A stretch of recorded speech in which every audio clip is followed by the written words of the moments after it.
ধরুন আপনার সামনে একটি সাপ। তো সাপকে কি আপনি ভয় করবেন না? ইংরেজিতে এই ভয়টাকে বিভিন্নভাবে ব্যাখ্যা করা যেতে পারে। যেমন একটা বলছে যে ফিয়ার, আরেকটা স্পষ্ট ভাগ আছে সেটা হলো ফোবিয়া। বন্দুকটা যখন উনি তাক করে ধরলেন এবং সেই ধরতে যেটা দিয়ে উনি নিশানাটা ঠিক করবেন, ঠিক সেখানে একটা ছোট্ট তেলাপোকা। আর উনি চিৎকার করে অজ্ঞান হয়ে গেলেন। আমি মনোরোগ বিশেষজ্ঞ ডাক্তার সালাউদ্দিন কাউসার বিপ্লব।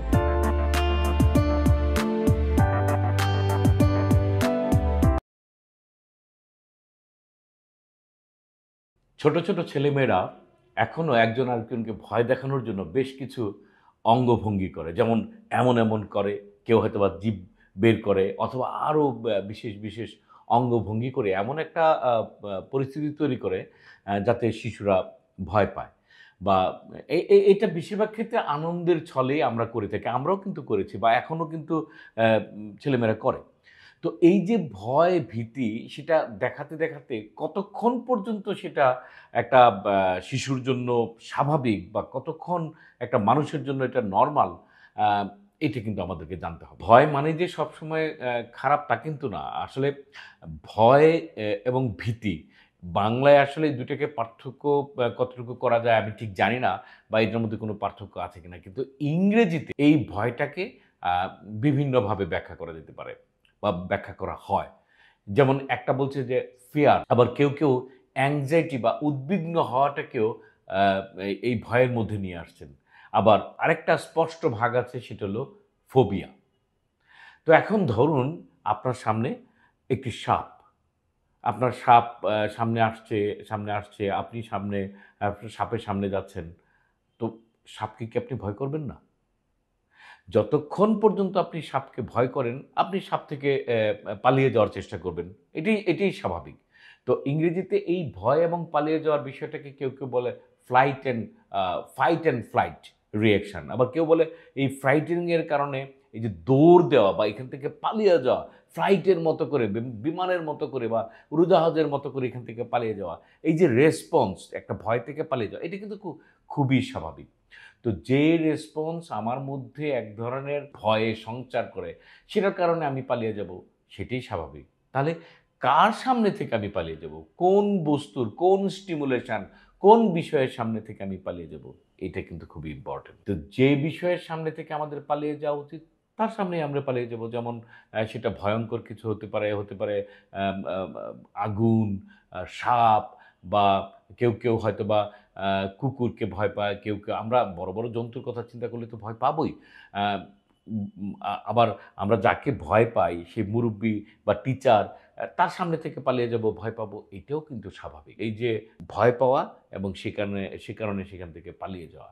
কিন্তু যখন কোনো স্বাভাবিক একটা বস্তু যেটা আসলে আমাদের ভয় পাওয়ার কোনো কারণ নাই, সেই বস্তু, সেই প্রাণী বা সেই বিষয়ের সামনে থেকে আমরা পালিয়ে বেড়াই এবং নিজেকে এমন একটা অস্থির অবস্থায় নিয়ে যাই যে নিজেকে আর ধরে রাখতে পারি না। তখন তো সেটা স্বাভাবিক বলা যাবে না। সেটাকে বলছে ফোবিয়া। তার মানে যতক্ষণ পর্যন্ত একটা অ্যাংজাইটি, একটা ভয় আমাদের কন্ট্রোলের মধ্যে থাকা উচিত বা থাকে, সেটাকে আমরা বলছি সেটাকে বিজ্ঞান বলছে ফিয়ার। আর যেটা কন্ট্রোলের মধ্যে নাই সেটা ফোবিয়া। আবার এটাকে যদি আরেকটু ব্যাখ্যা করি, আসলে ফিয়ার ঠিক এতটুকু বললে আসলে পূর্ণ মাত্রা পায় না। মাত্রাটা হলো যেই বস্তু বা বিষয়কে আমাদের ভয় পাওয়ার কথা, সেটাকে আমরা যে ভয় পাই সেটা হলো ফিয়ার। অথবা যেই বস্তুকে বা যে বিষয়কে আমাদের ভয় পাওয়ার কথা না, অথবা একটা সার্টেন লিমিট পর্যন্ত ভয় পাওয়ার কথা, তার থেকে অনেক বেশি হয়ে যায়। তার মানে অযৌক্তিক, ইংরেজিতে বলছে ইররেশনাল, অযৌক্তিক যে ভয় সেটাকে বলছে ফোবিয়া। আমি একটা উদাহরণ দিই যে একজন সৈনিক, উনি যুদ্ধ করছেন এবং ক্ষেত্রে যুদ্ধ করতে উনার সামনে যারাই আসছেন তাকে উনি মেরে ফেলছেন। এবং মারতে উনার মধ্যে একটা প্রচণ্ড সাহস এবং প্রচণ্ড যুদ্ধের যে মনোভাব সেটাই কাজ করছে। তো একসময় সে যুদ্ধ করতে বন্দুকটা ঠিক যখন তাক করে ধরলেন এবং সেই ধরতে যেটা দিয়ে উনি নিশানাটা ঠিক করবেন, ঠিক সেখানে একটা ছোট্ট তেলাপোকা। আর উনি চিৎকার করে অজ্ঞান হয়ে গেলেন। তাহলে কি দাঁড়ালো? একজন সৈনিক যুদ্ধক্ষেত্রে যুদ্ধ করছেন এবং সামনে যাকে পাচ্ছেন তাকেই মেরে ফেলছেন, কিন্তু তেলাপোকার ভয়ে উনি নিজেই কুপোকাত। এই যে তেলাপোকাকে আসলে তো উনার ভয় পাওয়ার কথা ছিল না। বিষয়টা এরকমই, যে বিষয়টাকে আমাদের ভয় পাওয়ার কথা সেটাকে আমরা ভয় পাবো। যতটুকুকে আমাদের ভয় পাওয়ার কথা ততটুকুকে আমরা ভয় পাবো। যে ভয় পাওয়াটাকে আমরা নিয়ন্ত্রণের মধ্যে রাখতে পারি সেটাকে বলছি ফিয়ার। আর যেটাকে ভয় পাওয়ার কথা না এবং সেটা এমনই একটা পর্যায়ে চলে যায় যে একজন মানুষ তার ব্যক্তিগত কাজ, পারিবারিক কাজ, সামাজিক কাজ, এমনকি তার এই ফোবিয়ার কারণে, এই অতিরিক্ত ভয়ের কারণে তার নির্দিষ্ট যে কাজটা সেটা সে কমপ্লিট করতে পারছে না। আমরা উপর থেকে নিচে তাকাতে ভয় পাবো, এটাও কিন্তু স্বাভাবিক। আবার অন্ধকার রুমে কখনো ভয় পাবো, সেটাও স্বাভাবিক। কিন্তু স্বাভাবিকের বাইরে এমন একটা অবস্থা যখন আমরা তৈরি করি, যখন আমাদের স্বাভাবিক কাজটা করতে গিয়েও আমরা করতে পারি না, সেটা হলো ফোবিয়া। বিভিন্ন রকমের এই ফোবিয়া আছে, যেটা যেমন অ্যারাকনোফোবিয়া। অ্যারাকনোফোবিয়া হলো আসলে স্পাইডার মানে মাকড়সার ভয়। অ্যাক্রোফোবিয়া হাইটের ভয়। আবার যেমন অ্যাস্ট্রোফোবিয়া, সেটাকে বলছি যে থান্ডার মানে লাইটের আ ভ ভয় আরকি, যে বিদ্যুৎ চমকায় সেটার ভয়। আমরা যেটা আমাদের প্র্যাকটিসে যেটা খুব বেশি পাই সেটা হলো যেমন অ্যাগোরাফোবিয়া। আ যদিও এইটা একটু মিসনোমার আছে যে ঘর থেকে বের হইতে ভয় পায়। অ্যাগোরা ওপেন স্পেসের ভয়। কিন্তু কেউ আবার ক্লোজ রুমের মধ্যে যেমন ক্লস্ট্রোফোবিয়া বা ক্লোজ রুমের ভয়। এই বিষয়গুলো। তার মানে আসলে যেটাতে যতটুকুতে আমাদের ভয় পাওয়া উচিত রেশনালি, তার বাইরে যখন হয় সেটি আসলে ফোবিয়া। তো হ্যাঁ, এখন একটা কথা হলো, তাহলে ফোবিয়া কি আমরা চিকিৎসা করব না? এখানে একটা কথা আছে। কেউ বলে যে ফোবিয়ার ওই নির্দিষ্ট সময়টা যদি কোনো কিছু উনি মেইনটেইন করতে পারে বা করতে পারে, তাইলে হয়তোবা সেটাকে ওভারকাম করার একটা সুযোগ থাকে। কিন্তু বেশিরভাগ ক্ষেত্রেই সেটা থাকে না। আসলে বিষয়টা কি দাঁড়ায়, যখন একটা ভয়ের স্টিমুলেশন আমাদের চোখ দিয়ে বা কান দিয়ে শরীরে ঢুকে, তখন আমাদের ব্রেইনে একটা জায়গা আছে সেটাকে বলছে অ্যামাগডালা। ওই অ্যামাগডালা তখন মানে হাইপোথ্যালামাসকে স্টিমুলেট করে। তারপর হাইপোথ্যালামাস থেকে মানে কিডনির উপর একটা গ্ল্যান্ড আছে, সেখান থেকে এই যে ভয়ের যে বিভিন্ন হরমোনস, সেই হরমোনসগুলা বের হয়ে আসে।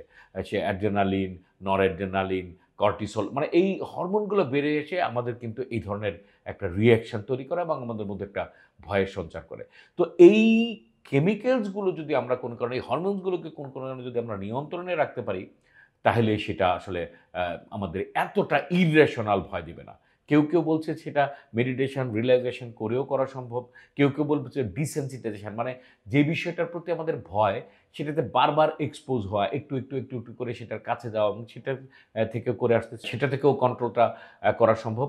আবার মেডিকেশনেরও এখানে একটা রোল আছে, যে যেই কেমিক্যালগুলো এই বিষয়গুলোকে বের করে নিয়ে আসে, সেই কেমিক্যালগুলোকে যদি আমরা বন্ধ করতে পারি, সেক্ষেত্রেও কিন্তু এই ফোবিয়া থেকে আমরা মুক্তি পেতে পারি।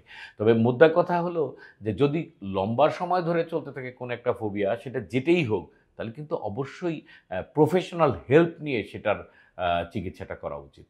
তো আমরা শুধুমাত্র ভয়টাকে খারাপ হিসেবে না দেখি, ভয় কিন্তু প্রয়োজনীয়। যেটা বলছিলাম যে সাপের সামনে আপনি ভয় পাবেন না। একটা বড় ধরনের বিপদ ঘটতে যাচ্ছে, সেটাকে আপনি ভয় পাবেন না। আপনি খুব সাহস করে সামনে চলে গেলেন, সেটা কিন্তু ঠিক না। আবার যে বিষয়টাকে আপনার ভয় পাবেন না, পাওয়া উচিত না, সেটাকে যখন ভয় পায়, সেটা ওভারকাম করার জন্য প্রয়োজনে আপনি প্রফেশনাল সাহায্য নিন। ধন্যবাদ।